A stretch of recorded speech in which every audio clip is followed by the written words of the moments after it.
ಜೋಡಿ ಟಾಸ್ನಲ್ಲಿ ನೆನ್ನೆ ಎಪಿಸೋಡಲ್ಲಿ ಏನೇನಾಯಿತು ಅಂತೆಲ್ಲ ನೋಡಿದ್ರಿ.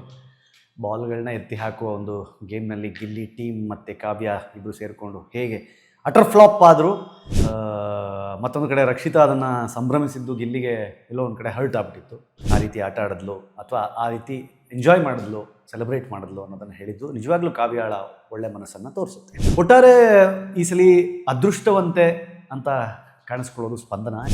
ಅವರಿಬ್ಬರ ಜಾಣತನ ಅಂದರೆ ಒಗಟನ್ನು ಅರ್ಥ ಮಾಡಿಸುವ, ಅಂದರೆ ನೀಟಾಗದು ಅರ್ಥ ಆಗುವ ಹಾಗೆ ಅಭಿಷೇಕ್ ಹೇಳಿದ್ದಿರ್ಬೋದು. ಅದನ್ನು ಅರ್ಥ ಮಾಡಿಕೊಂಡು ಎಲ್ಲೆಲ್ಲಿದೆ ಚೀಟಿ, ಯಾವ ನಂಬರ್ನಲ್ಲಿದೆ, ಯಾವ ಸೀಕ್ವೆನ್ಸ್ನಲ್ಲಿದೆ ಅನ್ನೋದನ್ನು ಅರ್ಥ ಮಾಡಿಕೊಂಡು ಚೈತ್ರ ಹೋಗಿ ಅದನ್ನು ಓಪನ್ ಮಾಡಿದ್ದಿದೆಯಲ್ಲ, ಅದು ಅದ್ಭುತ. ಬಿಗ್ ಬಾಸ್ ಮನೆಯ ಮೊದಲ ಜೋಡಿ ಕ್ಯಾಪ್ಟನ್ ಆಗಿ ಅಭಿಷೇಕ್ ಮತ್ತು ಸ್ಪಂದನ ಆಯ್ಕೆ ಆಗ್ತಾರೆ. ಅದರಲ್ಲೂ ಸ್ಪಂದನ ಈ ಸೀಸನ್ನ ಮೊದಲ ಮಹಿಳಾ ಕ್ಯಾಪ್ಟನ್ ಆಗ್ತಾರೆ. ಮತ್ತೊಂದು ಅಶ್ವಿನಿ ಅವರಿಗೆ ಮೊದಲ ಕ್ಯಾಪ್ಟನ್ ತಾನಾಗಬೇಕು ಅನ್ನುವ ಬಹಳ ಆಸೆ ಇತ್ತು ಅಂತ, ಹಾಗಾಗಿ ಸಖತ್ತು ಬೇಜಾರು ಮಾಡ್ಕೊಂಡಿದ್ರು, ಸಖತ್ತು ನೊಂದ್ಕೊಂಡಿದ್ರು. ನಮಸ್ಕಾರ, ಸ್ಪೀಡ್ ಪ್ಲಸ್ ಕರ್ನಾಟಕದ ವಿಶೇಷ ಕಾರ್ಯಕ್ರಮಕ್ಕೆ ಸ್ವಾಗತ. ನಾನು ನಿಮ್ಮ ಕಿರಿಕೀರ್ತಿ. ಬಿಗ್ ಬಾಸ್ ನಾಳೆ ಮತ್ತೊಂದು ವಾರದ ಕತೆ ಕಿಚ್ಚನ ಜೊತೆ ಆರಂಭವಾಗುತ್ತೆ. ಈ ವಾರ ಯಾರು ಮನೆಯಿಂದ ಹೊರಗಡೆ ಹೋಗ್ತಾರೆ ಅನ್ನೋದನ್ನು ಕುತೂಹಲದಿಂದ ಎಲ್ಲ ಕಾಯ್ತಾ ಇದ್ದೀವಿ. ಹೀಗಿರುವಾಗ ಮನೆಯಲ್ಲಿ ಜೋಡಿ ಆಟದ ಟಾಸ್ಕ್ ನಡೀತಾ ಇತ್ತು ಕ್ಯಾಪ್ಟನ್ಸಿಗೋಸ್ಕರ. ಜೋಡಿ ಟಾಸ್ಕ್ನಲ್ಲಿ ನೆನ್ನೆ ಎಪಿಸೋಡಲ್ಲಿ ಏನೇನಾಯಿತು ಅಂತೆಲ್ಲ ನೋಡಿದ್ರಿ. ಬಾಲ್ಗಳನ್ನ ಎತ್ತಿ ಹಾಕುವ ಒಂದು ಗೇಮ್ನಲ್ಲಿ ಗಿಲ್ಲಿ ಟೀಮ್ ಮತ್ತು ಕಾವ್ಯ ಇಬ್ಬರು ಸೇರಿಕೊಂಡು ಹೇಗೆ ಅಟರ್ ಫ್ಲಾಪ್ ಆದರೂ ಗಿಲ್ಲಿ ಪಾಪ ಅದನ್ನು ಭಾಳ ಮನಸ್ಸಿಗೆ ತಗೊಂಡು ಭಾಳ ಬೇಸರದಲ್ಲಿದ್ದರು. ಮತ್ತೊಂದು ಕಡೆ ರಕ್ಷಿತಾ ಅದನ್ನು ಸಂಭ್ರಮಿಸಿದ್ದು ಗಿಲ್ಲಿಗೆ ಎಲ್ಲೋ ಒಂದು ಕಡೆ ಹರ್ಟ್ ಆಗ್ಬಿಟ್ಟಿತ್ತು. ನಾವು ಸೋತ್ವಿ ಅಂತಲೇ ನಮ್ಗೆ ಗುರ್ಸ್ಬೇಕಂತಂಗೆ ಮಾಡಿದ್ರು ಅಂತ. ಆದರೆ ಕಾವ್ಯ ಹೇಳಿದ ಮಾತು ನಂಗೆ ತುಂಬ ಇಷ್ಟ ಆಯಿತು. ಅವಳ ಮನಸ್ಸಲ್ಲಿ ಏನಿದೆ ಅನ್ನೋದು ನಮಗೆ ಗೊತ್ತಿಲ್ಲ. ಅವಳು ಗೆದ್ದ ಸಂಭ್ರಮದಲ್ಲಿ ಅವಳು ನಾವು ಸೋತ್ವಿ ಅನ್ನೋದನ್ನು ಮರೆತು ಆ ರೀತಿ ಆಟ ಆಡಿದ್ಲು ಅಥವಾ ಆ ರೀತಿ ಎಂಜಾಯ್ ಮಾಡಿದ್ಲು, ಸೆಲೆಬ್ರೇಟ್ ಮಾಡಿದ್ಲು ಅನ್ನೋದನ್ನು ಹೇಳಿದ್ದು ನಿಜವಾಗ್ಲೂ ಕಾವ್ಯಾಳ ಒಳ್ಳೆ ಮನಸ್ಸನ್ನು ತೋರಿಸುತ್ತೆ.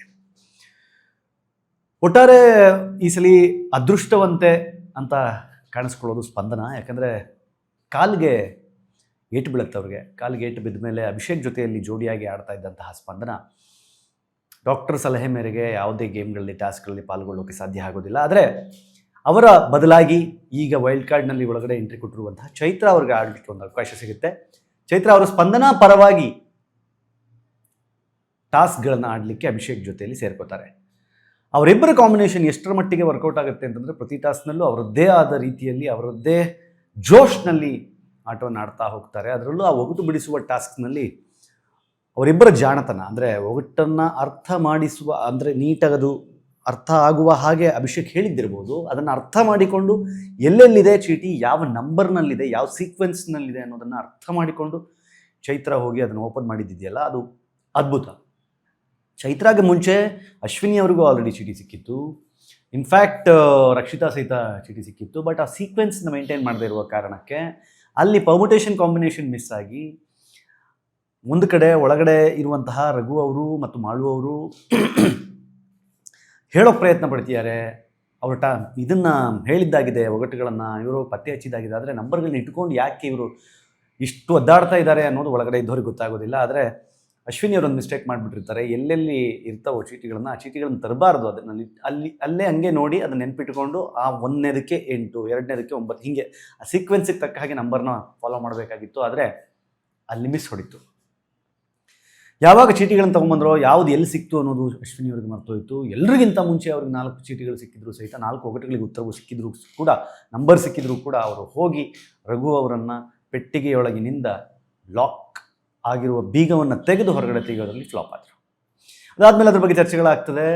ಬಿಗ್ ಬಾಸ್ ಮನೆಯ ಮೊದಲ ಜೋಡಿ ಕ್ಯಾಪ್ಟನ್ ಆಗಿ ಅಭಿಷೇಕ್ ಮತ್ತು ಸ್ಪಂದನ ಆಯ್ಕೆ ಆಗ್ತಾರೆ. ಅದರಲ್ಲೂ ಸ್ಪಂದನ ಈ ಸೀಸನ್ನ ಮೊದಲ ಮಹಿಳಾ ಕ್ಯಾಪ್ಟನ್ ಆಗ್ತಾರೆ.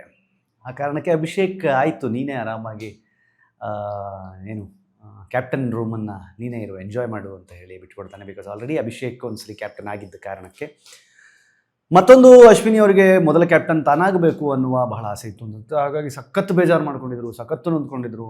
ಇಲ್ಲ, ಅವ್ರು ನಾನು ಕನ್ಫ್ಯೂಸ್ ಮಾಡ್ಕೊಂಡೆ. ಅಂದರೆ ಇದು 2ನೇ ಸಲ. ಲಾಸ್ಟ್ ಟೈಮ್ ಸಹಿತ ತುಂಬ ಅದ್ಭುತವಾದ ಒಂದು ಟಾಸ್ಕ್ನಲ್ಲಿ ಗಿಲ್ಲಿ ಜೊತೆಗೆ ಆಡುವಾಗ ಅವರಿಗೆ ಬಹಳ ಒಳ್ಳೆಯ ಅವಕಾಶಗಳಿತ್ತು. ಆದರೆ ಅದೇನು ಕನ್ಫ್ಯೂಸ್ ಮಾಡ್ಕೋತಾರೋ ಅಥವಾ ಇದ್ದಕ್ಕಿದ್ದಂಗೆ ಅವರು ಒಂದು ಸ್ವಲ್ಪ ಹರಿಬರಿಗೆ ಮಾಡಿಬಿಟ್ಟು ಆ ಟಾಸ್ಕನ್ನು ಹಾಳು ಮಾಡ್ಕೋತಾರೋ ಗೊತ್ತಿಲ್ಲ. ಬಟ್ ಅದು ಸ್ಪಷ್ಟವಾಗಿ ನಿನ್ನೆ ಎಪಿಸೋಡ್ನಲ್ಲಿ ಕಾಣ್ತಾ ಇತ್ತು. ಅಶ್ವಿನಿ ಅವರು ಅರ್ಥ ಮಾಡಿಕೊಳ್ಳುವಲ್ಲಿ ವಿಫಲರಾದರು. ಬಟ್ ದ ಸೇಮ್ ಟೈಮ್ ಆ ಸೀಕ್ವೆನ್ಸನ್ನು ನೆನಪಿಟ್ಕೊಳ್ಳೋದ್ರಲ್ಲಿ ವಿಫಲರಾದರು. ಆ ಕಾರಣಕ್ಕೋಸ್ಕರ ಅದು ಚೈತ್ರಾಗೆ ಈಸಿ ಆಯಿತು.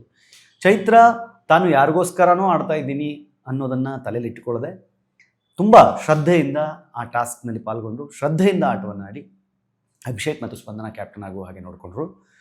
ಅದಕ್ಕೆ ಅವ್ರಿಗೊಂದು ಬೇಷ್ ಹೇಳಲೇಬೇಕು. ರಜತ್ ಈಗ ಆರಂಭದಲ್ಲಿ ಬಂದಾಗ ಗಿಲ್ಲಿಯ ಜೊತೆಗೆ ಒಂದಿಷ್ಟು ರಿಫ್ಟ್ ಆಯಿತು ಅಂತ ಅನಿಸಿದ್ರೂ ಸಹಿತ ಈಗ ರಜತ್ ಮತ್ತು ಗಿಲ್ಲಿಯ ಕಾಂಬಿನೇಷನ್ ತುಂಬ ಚೆನ್ನಾಗಿ ವರ್ಕ್ ಆಗ್ತಾ ಇದೆ. ದೇ ಬೋತ್ ಆರ್ ವೆರಿ ಒಳ್ಳೆ ಸ್ನೇಹಿತರ ಥರ ಕಾಣ್ತಾ ಇದ್ದಾರೆ. ಅದನ್ನು ಗಿಲ್ಲಿ ಒಂದು ಕಡೆ ಹೇಳ್ತಾರೆ, ರಜತನ ಪಾಪ ಬಂದಾಗಿಂದ ನಮ್ಮ ಸಪೋರ್ಟಿಗೆ ನಿಂತ್ಕೊಂಡಿದ್ದಾನೆ, ನಮ್ಮ ಪರವಾಗಿ ಮಾತಾಡ್ತಾನೆ ಅಂತ. ಕಾಲೆಳೆಯುವ ಹಾಗೆ ಕಾಲೆಳೆದುಕೊಂಡೇ ಗಿಲ್ಲಿ ರಘು ಅವರನ್ನು ಮತ್ತು ಸ್ಪಂದನ ಅವ್ರನ್ನ ಮನೆಯ ಬೇರೆ ಬೇರೆ ಹೌಸ್ಮೇಟ್ಸ್ನ ಕಾಲೆಳ್ಕೊಂಡೇ ಅವರನ್ನು ನಗಿಸುವ ಮತ್ತು ಅವರನ್ನು ಮನರಂಜಿಸುವ ಕೆಲಸವನ್ನು ಗಿಲ್ಲಿ ಅದ್ಭುತವಾಗಿ ಮಾಡ್ತಾ ಇದ್ದಾರೆ. ಹಾಗಾಗಿ ಗಿಲ್ಲಿ ಎಲ್ಲ ಮನೆ ಒಳಗಡೆ ಫೇವ್ರೇಟ್ ಆಗದೆ ಇದ್ದರೂ ಸಹಿತ ಹೊರಗಡೆ ಎಲ್ಲರ ಫೇವ್ರೇಟ್ ಆಗಿ ಕಾಣಿಸ್ಕೊಳ್ತಾ ಇದ್ದಾರೆ. ಆ್ಯಂಡ್ ಪ್ರೋಮೋ ನೋಡಿದಾಗ ಇವತ್ತಿನ ಪ್ರೋಮೋದಲ್ಲಿ ಗಿಲ್ಲಿಯನ್ನು ಮತ್ತೆ ಒಂದಿಷ್ಟು ಜನ ಟಾರ್ಗೆಟ್ ಮಾಡ್ತಿದ್ದಾರೆ ಅನ್ನೋ ಅರ್ಥದಲ್ಲಿ ಸೋಷಿಯಲ್ ಮೀಡಿಯಾದಲ್ಲಿ ಕಮೆಂಟ್ಗಳು ಓಡಾಡ್ತಾ ಇದೆ. ಆದರೆ ಈ ಸಲ ಪಂಚಾಯಿತಿಯ ವಿಚಾರಕ್ಕೆ ಬಂದಾಗ ಸಾಕಷ್ಟು ವಿಚಾರಗಳನ್ನು ಚರ್ಚೆ ಮಾಡಲಿಕ್ಕೆ ಸುದೀಪ್ ಅವರು ಸಹಿತ ಸನ್ನದ್ಧರಾಗಿ ಬಂದಿರ್ತಾರೆ.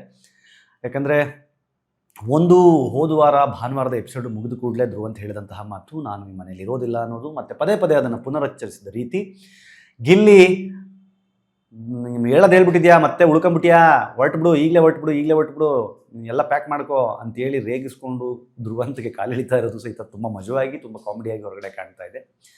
ಧ್ರುವಂತ್ ಮನಸ್ಸು ಬದಲಾಯಿಸಬೇಕಾ ಬೇಡವಾ ಅಂತ ಗಿಲ್ಲಿಯನ್ನೇ ಹೋಗಿ ಕೇಳ್ತಾ ಇರೋದು ಇನ್ನಷ್ಟು ಅಂದರೆ ಗಿಲ್ಲಿಯ ಮೇಲಿದ್ದ ಕೋಪದ ಆಚೆಗೆ ಗಿಲ್ಲಿಯ ಜೊತೆಲಿ ಇರುವಂತಹ ಒಂದು ಕಾಮಿಡಿ ಸೆನ್ಸನ್ನು ಸಹಿತ ಧ್ರುವಂತ್ ಎಂಜಾಯ್ ಮಾಡ್ತಿದ್ದಾರೆ ಅನ್ನೋದು ಗೊತ್ತಾಗ್ತಾ ಇದೆ.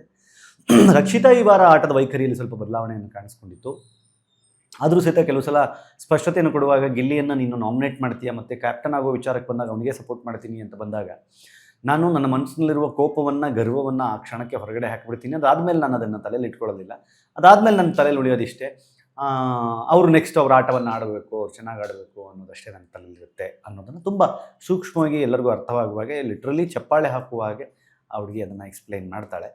ಇನ್ಫ್ಯಾಕ್ಟ್ ರಘು ಅವರಿಗೆ ಈಸಿಯಾಗಿ ತಂದಿದ್ದಂತಹ 4 ಚೀಟಿಗಳು ಆ ನಂಬರನ್ನು ಕರೆಕ್ಟಾಗಿ ನೆನ್ಪಿಟ್ಕೊಂಡು ಮಾಡಿದ್ದಿದ್ರೆ ಮತ್ತೆ ಕ್ಯಾಪ್ಟನ್ ಆಗ್ಬೋದಿತ್ತು ಅನ್ನುವ ಒಂದು ಆಸೆ ಇದ್ದೇ ಇರುತ್ತೆ. ಅವರು 3ನೇ ಸಲ ಕ್ಯಾಪ್ಟನ್ ಆಗ್ತಿದ್ರು, ಅಶ್ವಿನಿ ಅವರು ಮೊದಲನೇ ಸಲ ಕ್ಯಾಪ್ಟನ್ ಆಗ್ತಾಯಿದ್ರು, ಒಂದು ಅವಕಾಶ ಸಿಗ್ತಾಯಿತ್ತು. ಆದರೆ ಅದನ್ನು ಸಹಿತ ಅಶ್ವಿನಿ ಅವರು ಕೈ ಚೆಲ್ಲಿದ್ರು. ಅದಾದಮೇಲೆ ಅದನ್ನು ಮತ್ತೆ ರಘು ಅವರ ತಲೆ ಮೇಲೆ, ಅಂದರೆ ತುಂಬ ಕಿರ್ಚಾಡಿದ್ರು, ತುಂಬ ಕೂಗಾಡಿದ್ರು, ತುಂಬ ಕನ್ಫ್ಯೂಸ್ ಮಾಡಿಬಿಟ್ರು, ಹಾಗಾಗಿ ನಾನು ಕನ್ಫ್ಯೂಸ್ ಆದೆ ಅನ್ನೋ ಅರ್ಥದಲ್ಲಿ ಮಾತಾಡ್ತಾಯಿದ್ರು. ಇರಲಿಲ್ಲ, ನೀಟಾಗಿ ಚೀಟಿ ಬಂದ ಕೂಡಲೇ ಕರೆಕ್ಟಾಗಿ ಸೀಕ್ವೆನ್ಸ್ ಪ್ರಕಾರ ಇದ್ದಿದ್ರೆ, ಫಸ್ಟ್ ಆಫ್ ಆಲ್ ಅವರು ಸೀಕ್ವೆನ್ಸನ್ನೇ ಮಿಸ್ ಮಾಡಿಕೊಂಡ್ರು. ಅವರು ಲಾಸ್ಟ್ ಚೀಟಿಯನ್ನು, 2ನೇ ಒಗಟಿನ ಚೀಟಿಯನ್ನು 4ನೇದಕ್ಕೆ ಅವರು ಚೀಟಿಯನ್ನು ಅವರ ಒಗಟಿನ ಆಧಾರದ ಮೇಲೆ ಹುಡುಕಲಿಲ್ಲ. ಎಲ್ಲೆಲ್ಲಿದೆ ಅಂತ ಹುಡುಕೋದು, ಸುಮ್ಮನೆ ಅಲ್ಲಿಂದ ಹೋಗಿ ಎತ್ಕೊಂಡ್ಬರೋದು, ಅದು ನಂದ ಅಂತ ನೋಡೋದು, ಅದು ಚೀಟಿ ನಂಬರನ್ನು ಸಿಂಕ್ ಟ್ರೈ ಮಾಡದೇ ಇರೋದು. ಇನ್ಫ್ಯಾಕ್ಟ್ ರಘು ಅವರು ಕೆಲವೊಂದನ್ನು ಮಿಸ್ಟೇಕನ್ನು ಮಾಡಿದ್ರು. ರೆಕ್ಕೆಗಳು ಅನ್ನೋ ಜಾಗದಲ್ಲಿ ರೇಖೆಗಳು ಅಂತ ಅವ್ರು ಹೇಳ್ತಾ ಇದ್ರು. ಮಾಳು ಅವರು ಸಹಿತ ಸ್ಮೈಲ್ ಅನ್ನೋ ಜಾಗದಲ್ಲಿ ಸ್ಟೈಲ್ ಅಂತ ಹೇಳ್ತಾ ಇದ್ರು. ಇದೆಲ್ಲ ಸ್ವಲ್ಪ ಕನ್ಫ್ಯೂಷನ್ಗೆ ಆಗಿದ್ದಿರಬಹುದು. ಒಟ್ಟಾರೆ ಇವತ್ತಿನ ಎಪಿಸೋಡ್ನಲ್ಲಿ ಕಳಪೆ ಮತ್ತೆ ಗಿಲ್ಲಿಯ ಪಾಲಾಗುತ್ತಾ ಅನ್ನುವ ಪ್ರಶ್ನೆ ಪ್ರೋಮೋದ ಮೂಲಕ ಗೊತ್ತಾಗ್ತಾ ಇದೆ. ಆದರೆ ಏನಾಗಬಹುದು ಅನ್ನೋದನ್ನು ಕಾಯಲಿಕ್ಕೆ ಇವತ್ತಿನ ಎಪಿಸೋಡನ್ನು ನೋಡಬೇಕು. ಅಟ್ ದ ಸೇಮ್ ಟೈಮ್ ನಾಳೆ ಬಿಗ್ ಬಾಸ್ ಮನೆಯಿಂದ ಹೊರ ಹೋಗುವವರು ಯಾರು, ನಾಳೆ ನಾಡಿದ್ದು ನಿಮಗೆ ಯಾರು ಹೋಗಬೇಕು ಅನಿಸುತ್ತೆ, ಕಮೆಂಟ್ ಮಾಡಿ ಹೇಳಿ. ನೋಡ್ತಾ ಇರಿ ಸ್ಪೀಡ್ ಪ್ಲಸ್ ಕರ್ನಾಟಕ. ಇದು ನಿಮ್ಮಿಂದ ನಿಮಗಾಗಿ, ನಿಮಗೋಸ್ಕರ. ಮತ್ತೆ ಸಿಗ್ತೀನಿ. ನಮಸ್ಕಾರ.